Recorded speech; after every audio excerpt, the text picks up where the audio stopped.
미국 정부가 북한군의 러시아 파병에 대해서 증거가 있다며 처음으로 공식 입장을 냈습니다. 반면에 러시아 정부는 파병을 부인하면서 한국의 개입을 경고했는데요. 이 내용 조한범 통일연구원 석좌연구위원과 들여다보겠습니다. 어서 오세요. 안녕하세요. 러시아는 안 보냈다 그러고 미국은 보낸 증거가 있다 그러고 지금 양국의 입장이 굉장히 차이가 크네요.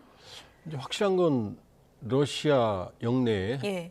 북한 인민군이 있는 건 그건 팩트입니다. 왜 그러냐면 러우 전쟁 이전에도 상트페테르부르크나 모스크바 같은 대형 공사 현장에 인민군이나 사회안전성 공병국구들이 나가 있었어요. 건설대가 소속 군인이거든요. 예.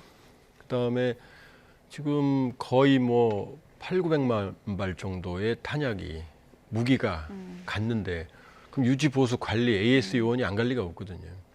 작년에 러시아 쪽에서 러우 전쟁에 참전했다 퇴역한 러시아 군인들한테 얻은 첩보에 의하면 예. 본인들이 인민군을 봤대요. 그 현장에서. 그러나 그 당시 전투 병력은 아니었다. 예. 그러니까 후방의 공병 아니면 이제 관리 요원이었겠죠.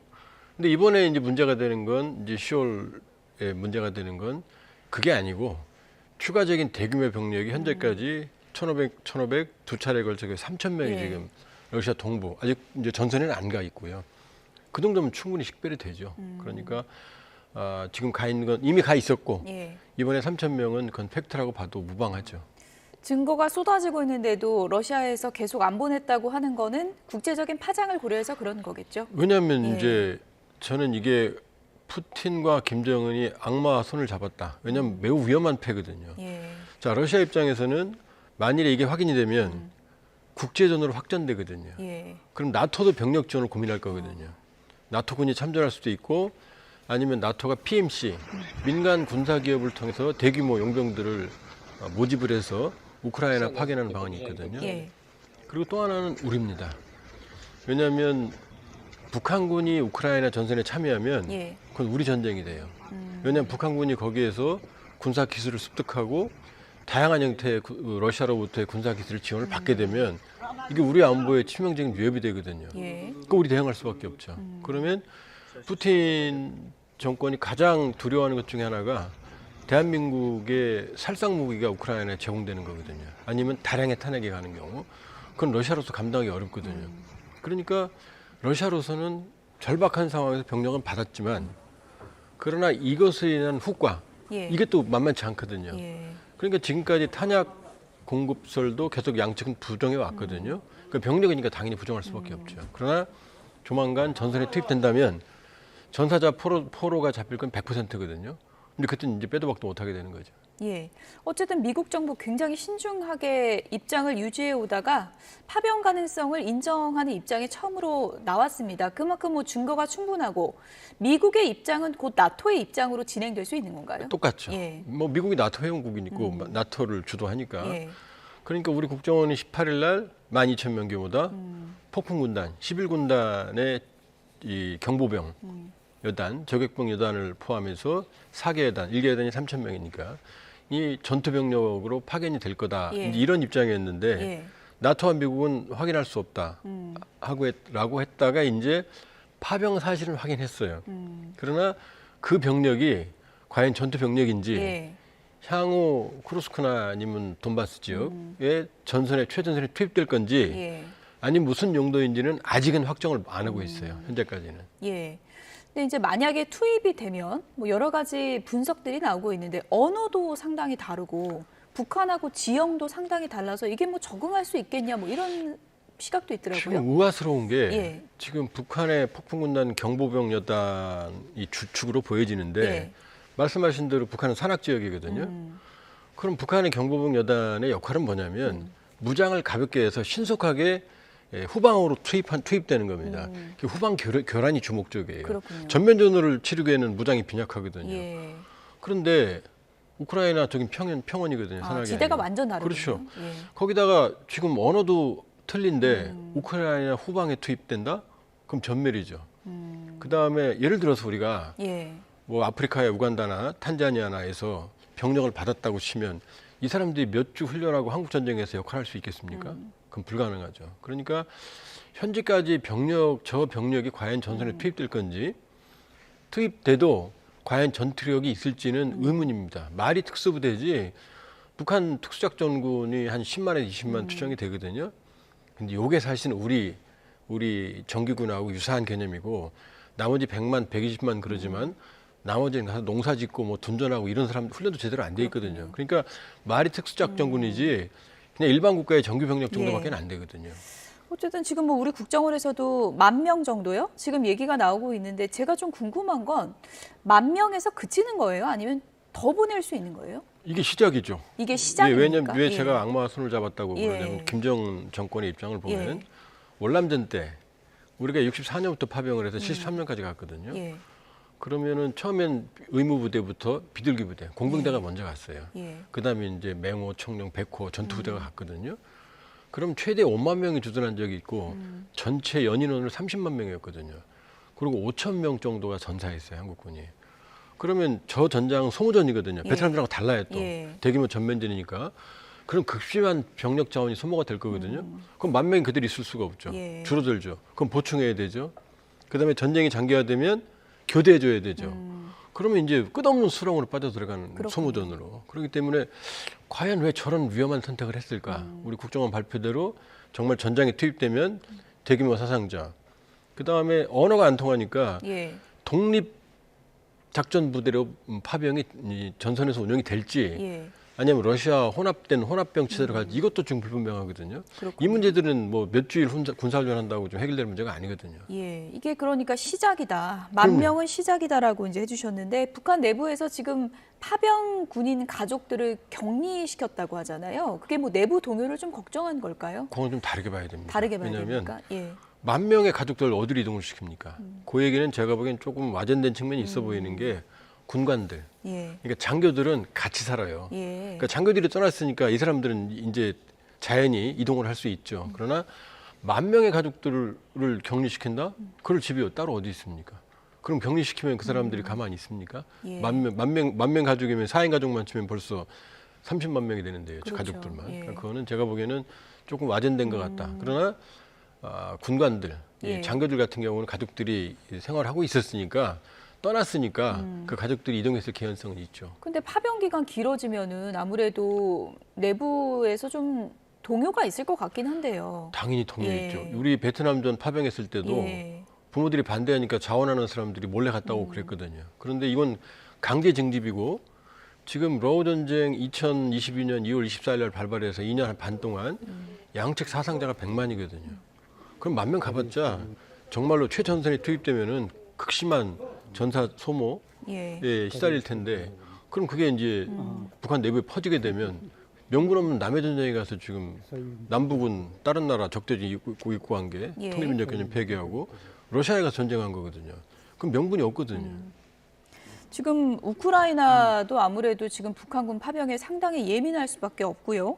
한라인을 개설했다고 합니다. 한라인을 통해서 어떤 내용이 전해지고 있는지 그 내용을 저희가 잠시 전해드리도록 하겠습니다. 잠시 들어보겠습니다. 수용소의 전쟁 포로들은 별도의 수면 공간을 갖춘 크고 따뜻하고 밝은 방에 수용됩니다. 수용소의 전쟁 포로들은 하루 3끼의 식사를 받으며 식단에는 고기, 신선한 야채, 빵이 포함됩니다.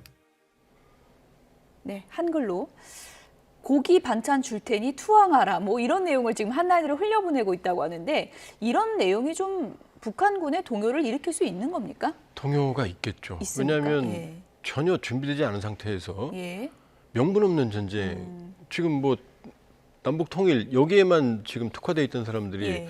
러시아에 가서 갑자기 명분 없는 전쟁을 하는 거거든요. 그러니까 심리전이 상당히 취약한 상황이다. 그렇군요.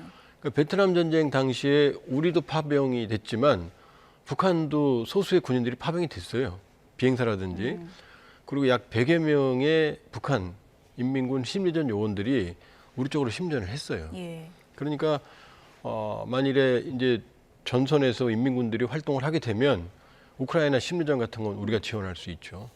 훨씬 더 우리가 특화되어 있으니까. 그러니까 이미 여기서도 북한이 그동안 제발 심리전 방송 중단해달라고 애걸복걸 했던 예. 사례가 있거든요. 예. 저게 이제 전선에 가면 대규모 탈영이나 아니면은 전쟁 피로감 이런 상태에서 만약에 인민군에 특화된 심리전이 전개가 되면 상당한 영향이 있을 수 있어요. 예, 뭐 앞으로 한라인을 통해서 어떤 내용을 흘릴지 좀 봐야 될 것 같은데 어쨌든 뭐 남북 관계 단절을 선언하고 있는 북한이 쓰레기 풍선 계속 보내고 있는데 이번에 날아온 건 조금 다른 게요. 이 오물이 아니라 대남 전단지를 넣었다 그러고 그 내용이 상당히 좀 정치적입니다. 대통령 부부를 좀 원색적으로 비난하는 내용을 넣더라고요. 지금 오물 풍선 이제 쓰레기 풍선이죠. 예. 오물은 1, 2차였고 예. 이번에 30차거든요. 예. 1차, 2차만 오물이 들어 있었어요. 근데 오물을 보내니까 이건 인간에 해롭고 예. 그러니까 이게 정전협정 위반이라는 판단이 났거든요. 우리 민간단지 풍선하고 예. 다르니까. 그러니까 쓰레기로 바꾼 그렇죠. 거죠. 쓰레기를 예. 바꿨거든요. 이때는 전단이 준비가 안 됐어요. 예. 그리고 요 시기는 우리 민간단체 된 대응이었거든요.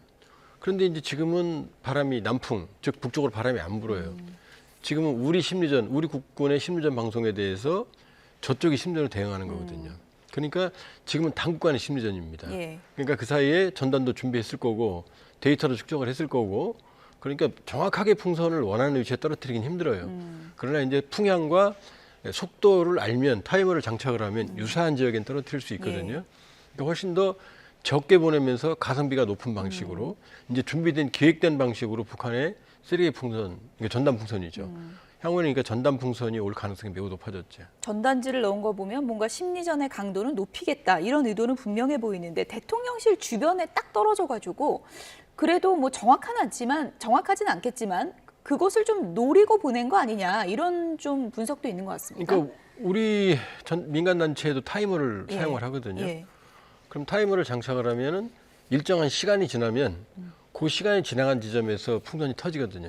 이 묶어놓은 전단 시스템이. 그러니까 용산에 정확히 떨어뜨리는 없지만 풍향은 이제 전단 풍선을 우리가 분류해요. 예.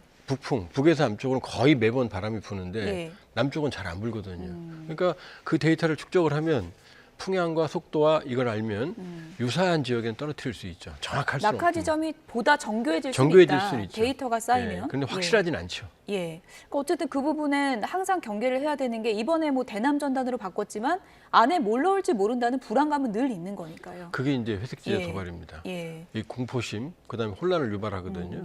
그다음에 주체 원점이 좀 불분명하고 우리의 대응이 좀 어려운 예. 것들. 그러니까 북한이 그 부분을 극대화시켜서 사실은 원하는 건 우리군의 심리전 방송을 중단을 지금 유도하기 위해서 저런 방식을 활용한다고 봐야겠죠. 예. 어쨌든 지금 뭐 미국 대선 코앞에 두고 김정은 위원장이 뭐 여러 가지 카드를 꺼내고 있는 것 같은데 좀 공개된 사진 한 가지가 좀 화제를 모은 게 있는데 보여주시면 좋을 것 같습니다. 김정은 위원장이 ICBM 전략 미사일 기지를 공개했습니다. 예. 그곳을 이제 방문했는데 보니까 뭐 숲길도 나오고 뭐 터널 같은 곳도 나오고 그러더라고요. 좀 연출이 좀 심한 것 같아요. 연출이 심합니까? 그 예. 거대한 미사일 이동 그 텔이 예. 그런 숲길로 못 가거든요. 아, 그렇습니까? 그러니까 의도적으로 예. 은닉돼 있다는 점을 좀 보여준 것 같고 예. 그다음에 뭔가 이제 비밀 기지 가는 듯한 그렇죠. 느낌이었는데. 그렇죠. 예. 연출이 좀 심한 것 같고요. 예. 그다음에 그러나 이게 ICBM 기지 내부를 보여준 건 처음이고 저건 이제 극초음속 미사일이거든요. 그 글라이더형. 예. 그러니까 우리를 향한 극초음 미사일, 그다음에 미국을 향한 ICBM 두 개를 동시에 보여주는 거죠. 예. 그러니까 미국에 대해서는 대선 끝나면 우리하고 협상을 해야 될 거다라는 예. 메시지죠. 예. 그다음 우리에 대해서는 저 극초음속 미사일은 우리용이거든요. 저거는 뭐냐면 우리가 우크라이나에 파병을 했지만 핵을 가지고 있고 우리의 방위 태세에는 아무런 문제가 없으니 예. 딴 생각 마라. 이제 두 가지 효과. 대남 대미가 모두 있는 행보라고 볼 수가 어떻게 있죠. 보면 좀 이런 메시지 확대를 좀 그렇죠. 겨냥했다 예. 이렇게 볼 수 있을 것 같은데 저는 이번에 뭐 ICBM 기지도 좀 봤지만 더 눈여겨봤던 거는 김정은 위원장 입고 있는 옷에 있는 엠블럼입니다. 그래픽을 좀 보여주시면 좋을 것 같은데요. 엠블럼 국무위원장 그 마크가 상당히 커졌더라고요. 예. 저것도 이제 쉽게 말하면 본인의 권위를 모든 데 저게 붙어 있거든요. 예. 마이크에도 붙어 있고 예. 차량에도 붙어 있고. 근데 그렇게 저렇게 본다고 크게 한 적이 있습니까 전에? 지금까지는 없었어요. 없었죠. 예, 저렇게 예. 크게 저렇게 본인이 자기 엠블럼 옷에서 달 이유가 없죠. 그렇죠. 그렇게 보면 저것도 예. 사실은 그 자기 과시, 이 여러 가지 지금 체제 내적 위기 이런 상황에서 자기 과시형이다. 정말로 권위가 탄탄하다고 그러면 저렇게 보여줄 필요가 없죠. 엠블럼이 커진 건 좀 위기감이다. 그렇죠. 그렇게 볼 예. 수 있죠. 왜냐하면 뭐 일반 국가 대통령들이 여기다 자기 엠블럼 달고 다닙니까? 그렇지 않죠. 그렇게 보면 저것도 자기 과시고 체제가 건재하다는 걸 보여주는 일종의 과시행위다 이렇게 볼 수 있어요. 네, 체제에 대한 뭐 불안감의 상징이라고 하셨는데 그 불안감으로 또 미국 대선 앞두고 어떤 도발을 할지 좀 경계는 해야 될 것 같습니다. 지금까지 조한범 통일연구원 석좌 연구위원이었습니다. 고맙습니다.